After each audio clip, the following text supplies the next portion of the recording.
بسم اللہ الرحمن الرحیم۔ محترم ناظرین السلام علیکم۔ اسلامی تاریخ میں ایک ایسی شادی بھی ہوئی ہے کہ جس میں دلہا بننے کی خواہش ہر بڑے صحابی کی تھی۔ ناظرین، آپ نے بہت سی شادیاں دیکھی ہوں گی، لیکن ہمارے پیارے پیغمبر حضرت محمد صلی اللہ علیہ وسلم کی پیاری بیٹی حضرت سیدہ فاطمہ رضی اللہ تعالیٰ عنہ کی شادی کی تقریب سے پیاری کوئی نہ ہوگی۔ ایسی شادی کہ جس کے لیے حوروں اور فرشتوں نے بھی تیاریاں کی، اور سب سے مزے کی بات یہ ہے اس شادی کے پیارے دلہا کو اللہ پاک نے خود نامزد کیا۔ خدا کی قسم دنیا بھر میں ایسی کوئی شادی نہ گزری ہوگی۔ سیدہ فاطمہ طاہرہ باقرہ عابدہ جب عہد طفولیت سے سن بلوغت کو پہنچی تو آپ کا رشتہ لے کر بہت سے جلیل القدر صحابی حضور پاک صلی اللہ علیہ وسلم کے پاس تشریف لائے، لیکن حضور نے سبھی کو یہی جواب دیا، مجھے اس معاملے میں اللہ پاک کے حکم کا انتظار ہے۔ کچھ ماہ بعد حضرت عبد الرحمن بن عوف اور دیگر کچھ صحابہ نے شیر خدا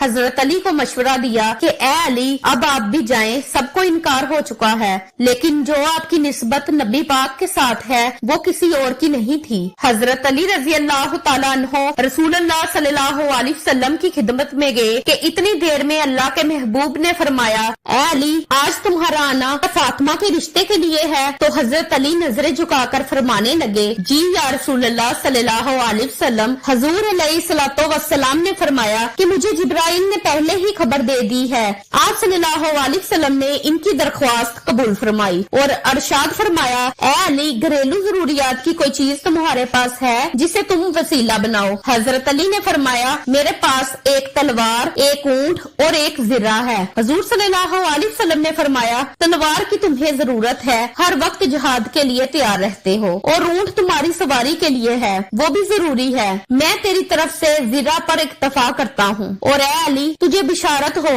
کہ اللہ تعالیٰ نے تیرا اور فاطمہ کا نکاح آسمان میں باندھ دیا ہے۔ مجھے اللہ تعالیٰ کی طرف سے یہ حکم ہوا ہے کہ میں بھی سب کے سامنے تمہارا اور فاطمہ کا نکاح پڑھا دوں۔ اس طرح حضور صلی اللہ علیہ وسلم نے حضرت علی کا نکاح پڑھا دیا۔ جب حضرت فاطمہ رضی اللہ تعالیٰ عنہا کی رخصتی کا وقت آیا تو حضور صلی اللہ علیہ وسلم کے پاس تمام ازواج مطہرات جمع تھیں۔ انہوں نے حضور صلی اللہ علیہ وسلم کے ساتھ حسرت امیز باتیں شروع کر دیں۔ حضرت ام سلمہ رضی اللہ تعالیٰ عنہا نے حضرت ختیجہ رضی اللہ تعالیٰ عنہا کا تذکرہ کیا اور فرمانے لگیں کہ ختیجہ اگر آج زندہ ہوتی تو فاطمہ کے متعلق ہمیں کوئی پریشانی نہ ہوتی اور ہماری آنکھیں روشن ہوتی۔ یہ سن کر حضور صلی اللہ علیہ وسلم کی آنکھوں میں آنسو آ گئے اور فرمایا، ختیجہ جیسا کوئی بھی نہیں ہے، اس نے اس وقت میری تصدیق کی جب سب نے تکذیب کی، اپنے سارے مال کو مجھ پر خرچ کر دیا، اللہ تعالیٰ کے دین کو قبول کیا، یہاں تک کہ میں نے اس کی زندگی میں ہی اسے جنت کی بشارت دی۔ پیغمبر نے ہجرت کے دوسرے سال پہلی ذی الحج کے دن حضرت فاطمہ کو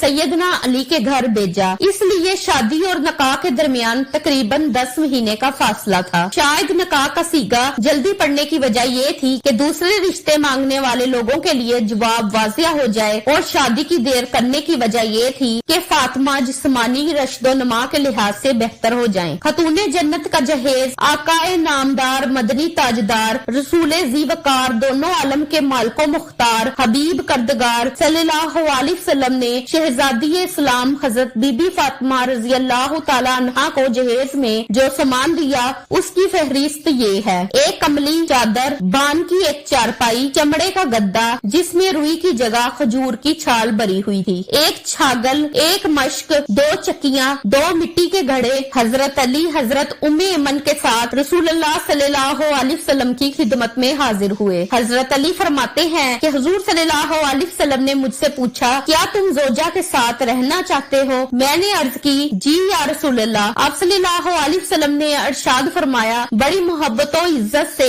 انشاءاللہ عزوجل آج رات سے تم اپنی زوجہ کے ساتھ رہا کرو گے۔ رخصتی کی رات حضور اکرم صلی اللہ علیہ وسلم نے اپنی لخت جگر کو ایک نیا جوڑا عطا فرمایا۔ حضرت سیدنا علی المرتضیٰ حضرت فاطمہ سے محبت بری گفتگو کرنے لگے، یہاں تک کہ جب رات کا اندھیرا چھا گیا تو وہ رونے لگی۔ حضرت سیدنا علی المرتضیٰ نے پوچھا، اے تمام عورتوں کی سردار، کیا آپ خوش نہیں کہ میں آپ کا شوہر ہوں اور آپ میری بیوی ہیں؟ کہنے لگی، میں کیوں کر راضی نہ ہوں گی، آپ تو میری رضا بلکہ اس سے بھی بڑھ کر ہیں۔ میں تو اپنی اس حالت و معاملے کے متعلق سوچ رہی ہوں کہ جب میری عمر بیت جائے گی اور مجھے قبر میں داخل کر دیا جائے گا،